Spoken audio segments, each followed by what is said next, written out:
ಮಿಶಿಗನಲ್ಲಿ winter snow ಸ್ಟಾರ್ಮು. ನಿನ್ನೆ ಸಂಜೆ 4 ಗಂಟೆಯಿಂದನೇ snow ಬೀಳಲು ಶುರುವಾಯಿತು. ಇದು ಹಿಂಗೆ 5 ದಿನ ಹಿಂಗೆ ಇರ್ತಾಡ.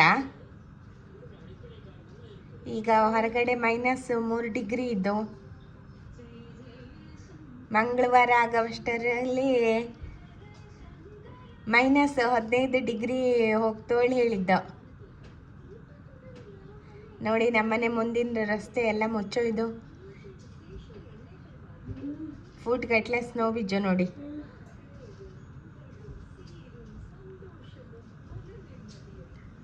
ಇದೆ ನೋಡಿ ನಾನು ಹೂವಿನ ಕುಂಡದಲ್ಲೆಲ್ಲ ಹೆಂಗೆ ಸ್ನೋ ಕೂತಿದ್ದು ಅಂತ.